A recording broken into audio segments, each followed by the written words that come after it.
Hi, ഞാൻ ഐശ്വര്യ. എല്ലാവർക്കും പുതിയ വീഡിയോയിലേക്ക് സ്വാഗതം. ഇന്നിപ്പോൾ നമ്മൾ റെസിപ്പി വീഡിയോയുമായിട്ടൊന്നും അല്ല വന്നിരിക്കുന്നത്, കുറച്ച് കാര്യങ്ങൾ നിങ്ങളുമായിട്ട് ഷെയർ ചെയ്യാൻ വേണ്ടിയിട്ടാണ്. അപ്പം നമുക്ക് വീഡിയോയിലേക്ക് പോവാം. നമ്മൾ പലപ്പോഴും ചുറ്റിനും നോക്കിക്കഴിഞ്ഞാൽ പേരൻസ് ആണെങ്കിൽ മക്കളെ മറ്റുള്ളവരുമായിട്ട് കമ്പയർ ചെയ്യുന്നതാണ്. അതായത് ഇപ്പോൾ എസ്പെഷ്യലി വരുമ്പോൾ എക്സാംസിൻ്റെ മാർക്കിൻ്റെ കാര്യത്തിലൊക്കെ വരുമ്പോഴാണ് ഇത് കൂടുതലായിട്ടും കാണപ്പെടുന്നത്. നമ്മളെ വീട്ടിലെത്തി കഴിഞ്ഞാൽ കൂടുതലും കേൾക്കുന്നത് എന്താണ്? നിനക്ക് ഇത്രയും മാർക്കേ കിട്ടിയുള്ളൂ, നിനക്ക് 60% കിട്ടിയുള്ളൂ. അതുവരെയൊക്കെ ഓക്കെയാണ്. പക്ഷേങ്കിൽ അവന് 92% കിട്ടി, നിനക്ക് കിട്ടിയില്ല. ആ ഒരു ലെവൽ എത്തുമ്പോഴുണ്ടല്ലോ അത് ഒരു വല്ലാത്ത രീതിയിലുള്ള കമ്പാരിസൺ ആണ്, ഇല്ലേ? അത് ശരിക്കും നമ്മുടെ കുഞ്ഞുങ്ങളുടെ മനസ്സിൽ എന്ത് ക്രിയേറ്റ് ചെയ്യും? ഒരു തരം ഫ്രസ്ട്രേഷൻ ക്രിയേറ്റ് ചെയ്യും. ഈ ഫ്രസ്ട്രേഷനാണ് ശരിക്കും പറഞ്ഞാൽ ദേഷ്യത്തിൻ്റെ ഒരു ബേസ് റൂട്ട് എന്ന് പറയും, അല്ലെങ്കിൽ സീഡ് ഓഫ് ആങ്കർ എന്ന് പറയും, അല്ലേ? നമ്മുടെ ഉള്ളിൽ ഫ്രസ്ട്രേഷൻ വന്ന് ആ ഫ്രസ്ട്രേഷൻ കുറേ നാളിനും ചിലപ്പോൾ മണിക്കൂറുകളാകാം, ദിവസങ്ങളാകാം, മാസങ്ങളാകാം. ആ ഫ്രസ്ട്രേഷനാണ് പിന്നീട് എന്തിലേക്ക് ഡെവലപ്പ് ചെയ്യുന്നത്? നമ്മൾ പുറത്ത് എക്സ്പ്രസ് ചെയ്യുന്ന ദേഷ്യമായിട്ട് വരുന്നത്, അല്ലേ? ഈ ദേഷ്യം പ്രകടിപ്പിക്കാൻ പറ്റാത്തവരിലൊക്കെ ഉള്ളിലുള്ള ഫ്രസ്ട്രേഷൻ എന്തായിട്ട് മാറും? ഒരു കൈൻഡ് ഡിപ്രഷനായിട്ട് മാറും. ശരിക്കും നമുക്ക് നമ്മുടെ മക്കളെ ഫ്രസ്ട്രേഷനിൽ കാണാൻ ആഗ്രഹമുണ്ട്. കാരണം ഈ ഫ്രസ്ട്രേഷൻ എന്ന് പറയുന്നതും ഡിപ്രഷൻ എന്ന് പറയുന്നതും ശരിക്കും ഡയറക്റ്റ്ലി കണക്റ്റഡ് ആണ്. അവർക്ക് എക്സ്പ്രസ് ചെയ്യാൻ പറ്റിയാൽ അത് എന്ത് ചെയ്യും? അത് ദേഷ്യമാകും, വഴക്കാകും, അടിപിടിയാകും. എക്സ്പ്രസ് ചെയ്യാൻ പറ്റിയില്ലെങ്കിലോ അത് ഡിപ്രഷനിലേക്ക് പോവുകയും ചെയ്യും. അപ്പം ഇതെന്ന് പറഞ്ഞാൽ ഒരു വല്ലാത്ത സ്റ്റേറ്റ് ഓഫ് മൈൻഡാണ് ഈ കമ്പാരിസൺ എന്ന് പറയുന്നത്. ശരിക്കും നമ്മളത് ആഗ്രഹിക്കുന്നുണ്ടോ? നമ്മുടെ മക്കൾക്ക് നമ്മൾ ഒരു കോമ്പറ്റേറ്റീവ് മൈൻഡ് ഉണ്ടാക്കി കൊടുക്കുകയാണോ വേണ്ടത്? അത് ഒരു പീസ് ഓഫ് മൈൻഡ് ഉണ്ടാക്കി കൊടുക്കുകയാണോ നമ്മൾ വേണ്ടത്? ഇപ്പം നമ്മൾ നമ്മുടെ കുട്ടികളെ കമ്പയർ ചെയ്യുന്നു എന്ന് വെക്കുക, ആ കമ്പാരിസൺ തിരിച്ച് കുട്ടികൾ നമ്മളെയും കമ്പയർ ചെയ്യുന്നുണ്ടെന്ന് വെക്കുക. ഫോർ എക്സാമ്പിൾ, ഇപ്പോൾ സ്കൂളിൽ ഒരു വർഷത്തിൽ നമ്മൾ പേരൻസിന് ഒരു ടെസ്റ്റ് കൊടുക്കണം. പേരൻസ് ആ ടെസ്റ്റ് അറ്റൻഡ് ചെയ്യുന്നു. ചിലപ്പോൾ നമുക്ക് കിട്ടുന്നത് 60% ആവാം, വേറൊരു പേരൻറ്റിന് കിട്ടുന്നത് 90% ആകാം. അപ്പം നമ്മുടെ ആലോചിച്ച് നോക്കിയാൽ നമ്മുടെ കുട്ടികളുടെ മുമ്പിൽ നമ്മൾ 60%, 100-ൽ 60%, അല്ലെങ്കിൽ 100-ൽ 40% മാർക്ക് കൊണ്ട് നിൽക്കുക. 100-ൽ 40 എന്ന് പറയുമ്പോൾ തന്നെ അത് ഫെയിലായി. അപ്പം കുട്ടി തന്നെ പറയണം, ഈ അച്ഛനും അമ്മ എന്നെ നാണം കെടുത്തി എന്ന് കേൾക്കുമ്പോൾ നമുക്കത് ടോളറേറ്റ് ചെയ്യാൻ പറ്റുമോ? അതും ചിലപ്പോൾ പേരൻറ്റിങ്ങിന് നിങ്ങൾ വളരെ മുൻപിലായിരിക്കും, നല്ല രീതിയിൽ മുൻപിലായിരിക്കും, നല്ല പേരൻസ് ആയിരിക്കും നിങ്ങൾ. ഈ 90% കിട്ടിയ ആളെന്ന് പറയുന്നത് ശരിക്കും ഒരു ബാഡ് പേരൻസും ആയിരിക്കും. ആ സമയത്ത് നിങ്ങൾക്ക് എന്ത് ഫീലിങ്സ് ആയിരിക്കും ഉണ്ടായിരിക്കുക? അതേ ഫീലിംഗ് ആണ് കുട്ടികളെ നമ്മൾ കമ്പയർ ചെയ്യുമ്പോൾ അവർക്കുണ്ടാകുന്ന ഫീലിങ്സ്. നമ്മുടെ മക്കൾ നമ്മളെ വെച്ചിട്ട് അല്ലെ പേരൻസിനെ വെച്ചിട്ട് മറ്റുള്ള പേരൻസുമായിട്ട് കമ്പയർ ചെയ്യുമ്പോഴേ അവർ നല്ലതാണെന്ന് പറയുമ്പോഴേ നമ്മുടെ ഉള്ളിൽ ഒരു ഫ്രസ്ട്രേഷൻ വരില്ലേ? തീർച്ചയായിട്ടും വരും. എത്ര ഇല്ല എന്നാണ് നിങ്ങൾ പറയുന്നതെങ്കിലും നമുക്ക് വരും. കാരണം നമ്മൾ എപ്പോഴും ബെസ്റ്റ് ആവാൻ ആഗ്രഹിക്കുന്നവരാണ്. അതേപോലെ അങ്ങനെ ആഗ്രഹിക്കുന്നതുകൊണ്ടാണ് നമ്മുടെ മക്കളെയും നമ്മൾ കമ്പയർ ചെയ്യുന്നത്. അപ്പോൾ ഒരിക്കലും നമ്മൾ നമ്മുടെ മക്കളെ മറ്റുള്ളവരുമായിട്ട് കമ്പയർ ചെയ്യാതിരിക്കാൻ ശ്രമിക്കുക. അപ്പം ശരിക്കും പറഞ്ഞാൽ ഈ കുട്ടികളൊക്കെ എന്ന് പറഞ്ഞു കഴിഞ്ഞാൽ നല്ല പവർഫുൾ ക്വാളിറ്റീസ് ഉള്ളവരാണ്. നമുക്ക് ആ ക്വാളിറ്റീസ് ഐഡൻറ്റിഫൈ ചെയ്യാൻ കഴിയണം. അങ്ങനെയുള്ള ക്വാളിറ്റീസ് ഐഡൻറ്റിഫൈ ചെയ്ത് അതിൽ അവരെ പ്രോത്സാഹിപ്പിക്കുന്നവർ മാത്രമാണ് ശരിക്കും നല്ല ഒരു പേരൻസ് ആവുന്നത്. പലപ്പോഴും നമ്മൾ ചെയ്യുന്നത് എന്താണെന്ന് വെച്ചാൽ നമ്മുടെ എക്സ്പീരിയൻസ്, നമ്മുടെ ഇടുങ്ങിയ ചിന്താഗതി, ഇതൊക്കെ വെച്ചിട്ടാണ് കുട്ടികളെ അളക്കുന്നത്. ക്ലാസ്സിൽ മാർക്ക് കിട്ടിയാൽ അയാൾ ജീനിയസ്, ക്ലാസ്സിൽ മാർക്ക് കുറഞ്ഞാൽ അവൻ മന്ദബുദ്ധി. ശരിക്കും പറഞ്ഞാൽ ജീനിയസിന് ഈ നമ്പേഴ്സുമായിട്ട് എന്ത് കണക്ഷനാണുള്ളത്? ഒരു കണക്ഷനുമില്ല. മാർക്കിൻ്റെ ബേസിസിൽ ഒരു കുട്ടിയെ നമുക്ക് ഒരിക്കലും അളക്കാൻ പറ്റത്തില്ല. കാരണം ഓരോ കുട്ടിയും ഡിഫറെൻ്റ് ആണ്. അവരെ എങ്ങനെ നമ്മൾ മാർക്കിൻ്റെ ബേസിസിൽ, നമ്പേഴ്സിൻ്റെ ബേസിസിൽ അളക്കാൻ പറ്റും? ലോകത്തുണ്ടായിരുന്ന എല്ലാ ജീനിയസും ഈ ക്ലാസ്സിൽ ടോപ്പായിട്ട് വന്നവരാണ്? ഒരിക്കലുമല്ല.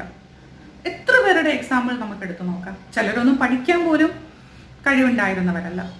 അപ്പോൾ ഒരിക്കലും നമുക്ക് നമ്പേഴ്സിൻ്റെ ബേസിസിൽ കുട്ടികളെ കമ്പയർ ചെയ്യാൻ പറ്റത്തില്ല.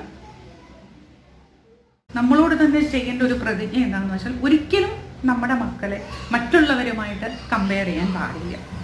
അതുപോലെ തന്നെ നമ്മുടെ മക്കളെ മറ്റുള്ളവർ കമ്പയർ ചെയ്യാനും നമ്മൾ അനുവദിക്കാണ്ടിരിക്കുക. അത് എന്തിൻ്റെ ബേസിസിലാണെങ്കിലും, ഇപ്പോൾ കളറിൻ്റെ ബേസിസിലാണെങ്കിലും, ഇപ്പോൾ ഹൈറ്റിൻ്റെ ബേസിസിലാണെങ്കിലും, അത് പഠിക്കുന്ന കാര്യമാണ്, എന്തിൻ്റെ കേസിലാണെങ്കിലും നമ്മൾ നമ്മുടെ മക്കളെ കമ്പയർ ചെയ്യാണ്ടിരിക്കുക. ഓരോ കുട്ടിയും ഡിഫറെൻ്റ് ആണെന്നുള്ള സത്യം നമ്മൾ മനസ്സിലാക്കുക. നമ്മുടെ ലൈഫിൽ ചെയ്യുന്ന 2 മിസ്റ്റേക്സ് എന്താണെന്ന് നിങ്ങൾക്കറിയാമോ? ഒന്നെന്ന് പറഞ്ഞു കഴിഞ്ഞാൽ നമ്മുടെ കുട്ടീനെ പബ്ലിക്കായിട്ട് കുറ്റപ്പെടുത്തുക, ഇല്ലെങ്കിൽ നമ്മൾ അമിതമായിട്ട് ഫ്ലാറ്റർ ചെയ്യുക. ഇപ്പോൾ ഒരു മിസ്റ്റേക്ക് ചെയ്യുമെന്ന് വെക്കുക, അത് വലിയ ഇഷ്യൂ ആക്കാണ്ട് പ്രൈവറ്റിൽ വിളിച്ച് അവനെ സംസാരിച്ച് അല്ലെങ്കിൽ അവളെ സംസാരിച്ച് ആ തെറ്റ് മനസ്സിലാക്കി കൊടുക്കാൻ ശ്രമിക്കുക. അതേപോലെ തന്നെ ഫ്ലാറ്ററിങ് ചെയ്യാണ്ടിരിക്കുക. അപ്രീസിയേഷൻ നല്ലതാണ്, ഫ്ലാറ്ററിങ് പാമ്പറിങ് വേണ്ട. എത്ര ചെയ്യുന്നു അത്ര അപ്രീസിയേഷൻ കൊടുക്കുക. ചെറിയ കാര്യം ചെയ്താൽ ചെറിയ രീതിയിൽ അപ്രീസിയേറ്റ് ചെയ്യുക, അല്ലാതെ വലിയ രീതിയിൽ എപ്പോഴും നമ്മൾ അപ്രീഷിയേറ്റ് ചെയ്തുകൊണ്ടിരുന്നാൽ അതിൻ്റെ വാല്യൂ എന്താണെന്ന് അവന് മനസ്സിലാവില്ല, അല്ലെങ്കിൽ അവൾക്ക് മനസ്സിലാവില്ല. അപ്പം നമ്മൾ കൂടുതലായിട്ട് പാമ്പർ ചെയ്യാൻ ശ്രമിക്കാണ്ടിരിക്കുക. ഈ 2 മിസ്റ്റേക്സാണ് നമ്മൾ എപ്പോഴും കുട്ടികളുടെ കൂടെ ചെയ്യുന്നത്. അത് കഴിവതും അവോയ്ഡ് ചെയ്യുക. പിന്നെ നമ്മൾ ആദ്യം ചെയ്യേണ്ടത് നമ്മളെ തന്നെ ഒരിക്കലും മറ്റുള്ളവരുമായിട്ട് കമ്പയർ ചെയ്യാൻ പാടില്ല എന്നുള്ളതാണ്. നമ്മളെ കമ്പയർ ചെയ്യുന്നത് കൊണ്ടാണ്, മറ്റുള്ളവരുമായിട്ട് കമ്പയർ ചെയ്യുന്നത് കൊണ്ടാണ് നമ്മളെപ്പോഴും നമ്മുടെ കുട്ടീനെ മറ്റുള്ളവരുമായിട്ട് കമ്പയർ ചെയ്യുന്നത്. നമുക്ക് സ്വയമേ ഒരു വിശ്വാസം വേണം, നമ്മൾ യുണീക്കാണ്. അങ്ങനെ ഒരു വിശ്വാസം നമ്മളിലുണ്ടെങ്കിൽ നമുക്ക് ഓൾവേസ് തോന്നും നമ്മുടെ കുട്ടിയും യുണീക്കാണ്, അവനിൽ എന്താ പറയുക എല്ലാ ക്വാളിറ്റീസും ഉണ്ട്. അപ്പോൾ തന്നെ നമ്മൾ മറ്റുള്ളവരുമായിട്ട് കമ്പയർ ചെയ്യുന്നത് നിർത്തും. എന്തിനാണ് ഞാനിങ്ങനെ പറയുന്നത്? ഇന്നത്തെ കാലത്ത് ഏത് പേരൻസ് ആണ് കമ്പയർ ചെയ്യുന്നത്? പക്ഷെ ഞാൻ എൻ്റെ ചുറ്റുപാടും ഒരുപാട് കാണുന്നുണ്ട്. നോക്ക്, അവൻ പഠിക്കുന്നുണ്ട്, നീ ഇങ്ങനെ പഠിക്കാതെ നടന്നു. നമ്മളങ്ങനെ പറയേണ്ട ആവശ്യമില്ല. നമ്മൾ പഠിക്കണം തന്നെ, പഠിക്കുന്നതിന് ഇമ്പോർട്ടൻസ് മനസ്സിലാക്കി കൊടുക്കുക.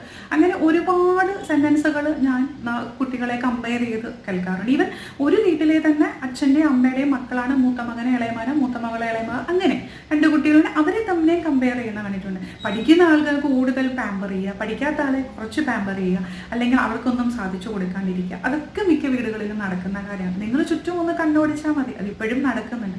പക്ഷെ അങ്ങനെ ചെയ്യാണ്ടിരിക്കുക എന്നുള്ളത് മാത്രമാണ് ഞാൻ വീഡിയോയിലൂടെ ഉദ്ദേശിച്ചത്. എൻ്റെ ഒരു ഫ്രണ്ടിൻ്റെ സ്റ്റോറി കൂടി നിങ്ങളുടെ മുമ്പിൽ ഞാൻ ഷെയർ ചെയ്യാണ്.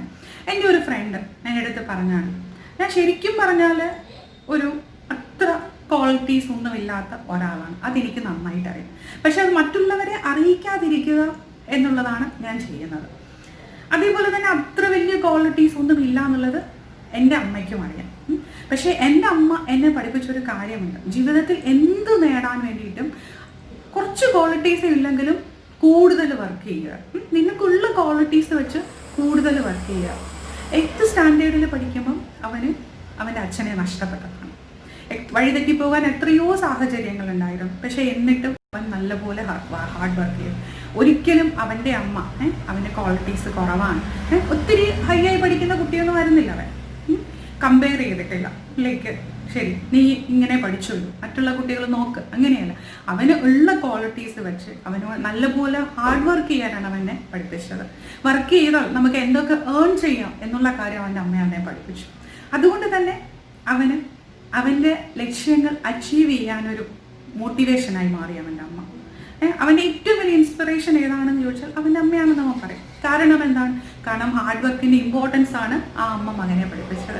ആ അമ്മയുടെ സ്റ്റോറി കേട്ടപ്പോൾ മുതൽ എനിക്ക് തോന്നിയതാണ്, അതുപോലൊരു അമ്മയാവാൻ എനിക്ക് കഴിഞ്ഞിരുന്നെങ്കിൽ ഒരിക്കലും ഞാൻ എൻ്റെ മകനെ, അതായത് ഒരിക്കലും മറ്റൊരാളുമായിട്ട് കമ്പയർ ചെയ്യാതെ അവനുള്ള ക്വാളിറ്റീസ് എന്താണെന്ന് മനസ്സിലാക്കി നമുക്ക് എന്തെങ്കിലും നേടണം എന്നുണ്ടെങ്കിൽ ഹാർഡ് വർക്ക് ചെയ്യാൻ പഠിപ്പിച്ചു കൊടുക്കാൻ അതുപോലൊരു അമ്മയാവാൻ കഴിഞ്ഞിരുന്നെങ്കിൽ എന്ന് ഞാൻ എപ്പോഴും വിചാരിക്കാറുണ്ട്.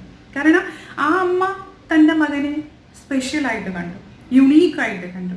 അവൻ്റെ കുറവുകളെ അല്ല ചൂണ്ടിക്കാണിച്ചത്, ആ കുറവുകൾ ഉപയോഗിച്ച് ജീവിതത്തിൽ എങ്ങനെ നേട്ടം കൈവരിക്കാം എന്നാണ് ചിന്തിച്ചത്. അങ്ങനെ ഒരു അമ്മയാവാൻ ഞാൻ ആഗ്രഹിക്കുന്നു. നിങ്ങളും അതുപോലെ ആകുമെന്നാണ് ഞാൻ വിശ്വസിക്കുന്നത്. അതുപോലെ ആവട്ടെ. അങ്ങനെയാണെങ്കിൽ നിങ്ങളുടെ മക്കളും ഒരുപാട് ഉയരങ്ങളിലെത്താൻ സാധിക്കും. So stop comparing your children.